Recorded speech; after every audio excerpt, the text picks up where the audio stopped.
Olá galera, tudo beleza? Professor Jefferson aqui de novo. Hoje, pessoal, nós estamos na nossa nona aula e eu vou dar continuidade ao tema da Revolução Francesa. Eu acredito que essa seja a nossa quarta aula sobre o tema e nós vamos ter ainda mais uma ou duas aulas sobre o tema. E vocês devem estar se perguntando: nossa, professor, por que você está dando tanta ênfase no tema da Revolução Francesa? Nós vamos fazer um trabalho de conclusão de trimestre sobre a Revolução Francesa. Pessoal, o tema da Revolução Francesa ele é muito importante porque, apesar dele ter acontecido na segunda metade do século XVIII, muito dos elementos que compõem todo o arcabouço teórico para analisar a política na modernidade vem lá da Revolução Francesa, ok?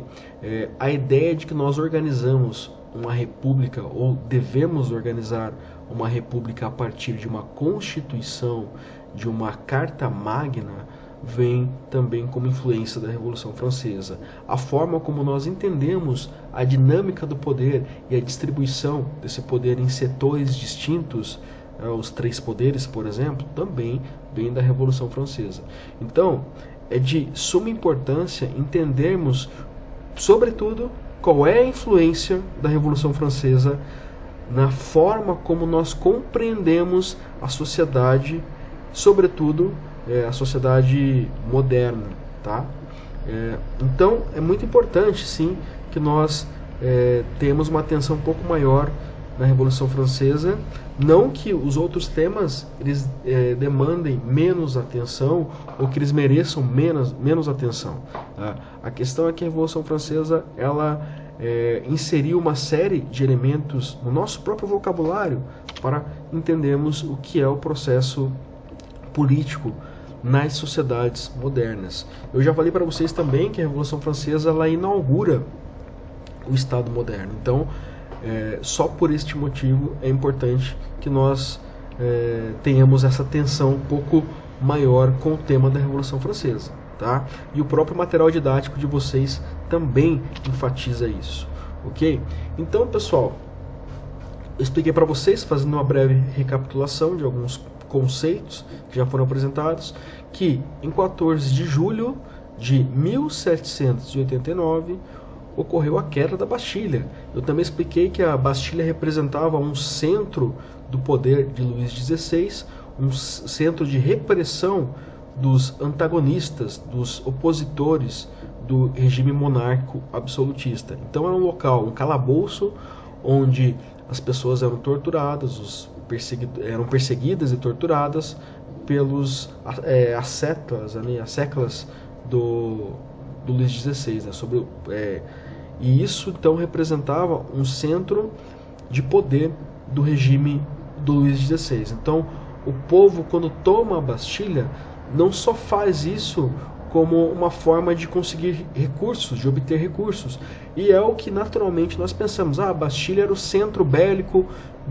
da França, então nós vamos tomar a Bastilha para termos armas. Também, mas do ponto de vista simbólico, começar o processo revolucionário tomando a Bastilha tem um significado que vai contra tudo aquilo que representava o antigo regime monárquico de Luís XVI.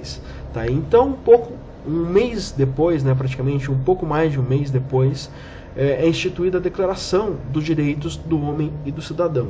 E aqui, todas estas palavras, dentro deste conceito que é a Constituição, devem ser analisadas com muita cautela. Primeiro, a ideia de uma declaração. Declaro, né? Coloco em vigência. Então, quando eu declaro alguma coisa, eu quero que isso se torne público, né? A declaração de algo para uma sociedade tem um impacto que é da res pública, da república. Então, a ideia de que essa declaração ela teria um viés republicano, né? Direitos. O que são os direitos? São aqueles princípios inalienáveis, ou seja, que não podem ser alterados, que vão fazer parte agora, que vão permear toda aquela sociedade, do homem e do cidadão. Aqui também tem um elemento patriarcal, né? A ideia do homem, do patriarca, Mas o elemento fundamental de tudo isso que compreende a Declaração dos Direitos Humanos é a ideia de cidadania, que compreende a participação, ou seja, os agentes políticos eles seriam um fruto de todos os clamores sociais, não só de uma elite X ou Y, mas de toda a população que fazia parte daquele contexto social, tá? Então aqui, pessoal, para que vocês compreendam o quão isso é representativo do ponto de vista histórico e político, eu trouxe os 3 primeiros artigos dessa declaração para que nós possamos analisar e entender o que representa esta declaração e como isso também vai influenciar posteriormente a Declaração dos Direitos Humanos lá depois da Segunda Guerra Mundial, tá? Então aqui, nos 3 primeiros artigos, nós temos as seguintes ideias. No artigo 1, os homens nascem e são livres e iguais em direitos. As distinções sociais só podem fundamentar-se na utilidade comum. O que isso aqui representa? Que todos nós temos os mesmos direitos. O que vai nos diferenciar é a posição conforme o que se faz dentro de uma sociedade. Então, por exemplo, nós temos um médico. O médico ele tem uma função social muito mais determinante do que um engenheiro num contexto como de uma pandemia, por exemplo. Então aqui, esta previsibilidade aqui que diferencia os homens em ação, também ela está relacionada às circunstâncias. Então é muito interessante essa ideia que se apresenta nesta declaração. O artigo 2. A finalidade de toda associação política é a conservação dos direitos naturais e imprescritíveis do homem. Esses direitos são a liberdade, a propriedade e a segurança e a resistência à opressão. Isso aqui é fundamental porque será copiada lá pelos Estados Unidos e depois também pelo Brasil, tá? A ideia de que associações políticas, ou seja, organizações, grupos políticos, eles teriam legitimidade apenas se agissem em conformidade com a permanência desses princípios. Quais são? A liberdade, a propriedade e a segurança. Tá? Então aqui, de certa forma, este segundo artigo ele também já vai mostrar um pouco daquela cara girundina, né, de conservadorismo. A ideia de que sim, nós vamos fazer parte de uma revolução, porém para conservar alguns direitos fundamentais do indivíduo. Tá? Uma vez que o indivíduo ele é compreendido como parte fundamental de uma sociedade, e ele não é mais um súdito, mas sim um participante, nós temos desta forma, com esta percepção, a inserção dessa ideia como um direito fundamental. Portanto, ele deve ser a base sobre a qual todas as leis seriam fundadas. Eu não posso criar uma lei que deslegitime isso. Seria inconstitucional, pensando nos desígnios desta declaração. Daí o artigo 3º, o princípio de toda a soberania reside essencialmente na nação. Nenhuma operação, nenhum indivíduo pode exercer autoridade que dela não emane expressamente. Aqui também tem uma ideia fundamental que seria replicada após a Revolução Francesa. A ideia da soberania nacional, que as leis dentro de um território nacional responderiam a uma jurisprudência, e essa jurisprudência ela deveria ser respeitada. Tá? E também a ideia de que um indivíduo ele nunca poderia estar acima da força nacional, porque a força nacional ela se vale de um princípio do direito que é muito importante nesse contexto, que é a isonomia. O que é a isonomia? A ideia de que todas as pessoas dependem de uma lei, né, e ninguém está acima dessa lei. Todos são iguais perante a lei. Este é o princípio de isonomia. Então o artigo 3 ele também dá um enfoque nesta questão de que a nação, né, o Estado, ele teria a função de assegurar a permanência e integridade dos indivíduos. E de uma forma também interdependente, né, o indivíduo ele deveria respeitar a instituição máxima concentrada na figura de uma nação. Então essa ideia de nação que nós temos, que vocês têm, que todo o mundo tem, vem muito em função, pelo menos o mundo ocidental, vem muito em função dessa compreensão expressa na Declaração dos Direitos do Homem e do Cidadão. Obviamente que muitos de vocês não tiveram contato com isso, muitas pessoas também não têm contato com este documento, porém indiretamente existe essa percepção. Isso nós chamamos de processo histórico, porque não é necessário você ter participado da formulação dessa declaração para ter uma conexão com ela, uma vez que ela permeia toda a construção sociopolítica desde então, tá? Pelo menos nos países e nações que foram signatárias destes princípios, tá? E daí, só para recapitular, eu já falei sobre isso, nós tínhamos os girondinos, jacobinos, cordelieses e planiciers, né? Já falei para vocês que os girondinos eles estavam mais à direita, eram conservadores dentro da Assembleia Nacional, e os jacobinos à esquerda. Aí que vem essa nomenclatura política, por isso também de estudarmos esse vocabulário que vem da Revolução Francesa, porque os girondinos eles representam aquilo que hoje nós chamamos de conservadores, porque eles queriam de fato uma monarquia constitucional, porém alguns desdobramentos no processo revolucionário fizeram com que o Luís XVI ele fosse retirado de maneira sumária do poder, né? E os jacobinos estavam mais à esquerda, e os cordeliers mais à esquerda ainda. Nós tínhamos a ideia de uma reforma agrária muito enfatizada pelos cordeliers. E os planiciers, como eu já havia falado para vocês, eles eram mais fisiologistas, acompanhavam o poder conforme se dava o andamento. Os planiciers eles também são importantes para que nós entendamos como é que se dá a política hoje, no Brasil, por exemplo, né? Existem partidos que eles acompanham o poder dentro de uma estrutura interna e assim o fazem há muitos anos.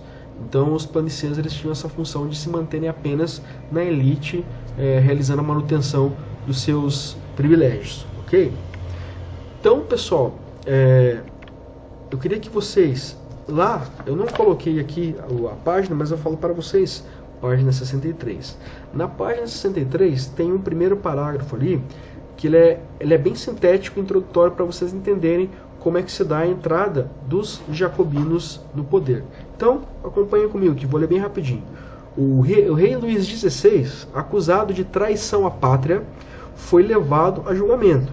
Os girondinos queriam absolvê-lo, os jacobinos desejavam sua condenação. Após um mês de intensos debates, mais de 90% dos deputados da convenção, com base em provas, declararam Luís XVI culpado. No cofre do rei havia provas dos acordos que ele fizera com os monarcas estrangeiros, combinando a invasão da França. Em janeiro de 1793, o rei foi executado em praça pública sob uma chuva de aplausos populares. Então aqui, pessoal, tem uma coisa muito interessante. Primeiro, obviamente, Luís XVI não aceitou essa nova organização social. Ele não foi um tributário da Revolução, ele não ajudou nesse processo. Então, ele pediu asilo político à Inglaterra, pensando em uma estratégia de invasão da França, para que a partir desta invasão um novo golpe fosse implementado, devolvendo o poder para Luís XVI. Então, toda essa articulação foi encontrada nesse cofre, e isso culminou com a sua decapitação em praça pública pela guilhotina, tá? Então, a partir desse momento, os jacobinos ali eles assumem o poder, né? Danton e Robespierre vão articular ali, mas neste primeiro momento o Danton ele assume o poder, né? E aqui é defendida a escola pública como algo obrigatório, seguindo aquela influência de Rousseau que eu já falei para vocês, né? A influência do filósofo Rousseau. Também se decretou o fim da escravidão no território francês e também nas colônias francesas, tá? E também foi aqui o período onde nós conhecemos como período do terror, porque muitos antagonistas a Revolução foram guilhotinados. Daí aqui eu vou trazer algumas informações sobre a guilhotina para que vocês entendam o que ela representava. Porque sim, era um instrumento de execução daquelas pessoas contrárias ao que estava acontecendo no processo revolucionário, que não foi um mar de rosas, foi repleto de conspirações e interesses escusos, né? Porém, ela representava, de certa forma, o espírito da época. Daí que eu trouxe um fragmento para vocês entenderem como era a percepção sobre o instrumento guilhotina. Então, em 21 de janeiro de 1790, ao voltar a defender da tribuna o seu projeto, Guillotin, não vou tentar dizer o nome completo dele porque eu não consigo pronunciar corretamente, tá? Mas Guillotin disse: senhores, com minha máquina lhes arrancarei a cabeça em um piscar de olhos, e vocês não sofrerão. O mecanismo cai como um raio, a cabeça voa, o sangue jorra e o homem já não existe. Deu o jornal Le Moniteur, acho que é assim que se pronuncia, tomou o partido do médico. A inovação de colocar a mecânica no lugar de um executor, que, como a lei separa a sentença do juiz, é digna dos séculos em que vamos viver e da nova ordem em que estamos entrando. Essa parte aqui, ela é muito interessante porque ela demonstra a compreensão de que a guilhotina ela seria um instrumento de execução democrático, né, indolor, e que todos os homens seriam suscetíveis a ela sem distinção de classe. Então a guilhotina ela executaria tanto o nobre quanto o plebeu, né? Então ela representa esse elemento democrático dentro dessa lógica revolucionária. E aqui a ideia de que este instrumento ele marca o início de uma nova ordem é de fato profético. Por quê? Não, claro que nós não temos guilhotinas em todos os cantos do mundo, porém a ideia de que um instrumento de execução vinculado não mais ao personalismo de um indivíduo, no caso o rei, a vontade do rei, mas sim de uma instituição que tem ali a sua execução penal como resultado de um processo positivo de direito, onde todos os partícipes teriam direito à ampla defesa, né, seria de fato corroborado por várias sociedades posteriores, seria aplicado em várias sociedades. Então a ideia é de que o Estado ele deve manter uma força impessoal, tá, que julgaria os crimes dos cidadãos, sem a vontade de um soberano, né? Então, sim, a guilhotina ela é um instrumento que caiu em desuso, porque ela realmente tinha uma força gráfica, né? As pessoas, de fato, elas viam cabeças voando pelas praças lá na França. Então, isso era muito chocante. E com a ideia do Estado moderno, essa ideia da violência explícita, ela foi se tornando cada vez menos acentuada. Então, pessoal, deixa eu fazer um parênteses aqui. Isso aqui nós estamos falando no final do século XVIII, né?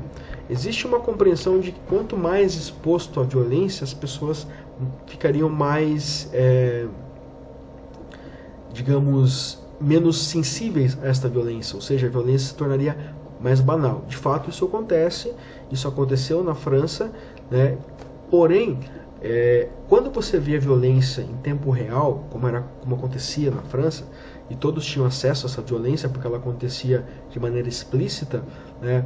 As pessoas elas tinham um choque de realidade muito maior do que a ideia de você esconder isso dentro de um calabouço ou de você criar uma instituição que cuidaria disso, tá? Então você distancia a violência do Estado, né, um Estado violento. No caso, quando eu falo um Estado violento, eu falo dos representantes do Estado. Você distancia isso da população, tá? Então, a Idade Média era marcada por essa violência que acontece nos poros de todos os centros urbanos. Então, o Estado moderno ele vai distanciando a violência dos partícipes do processo social.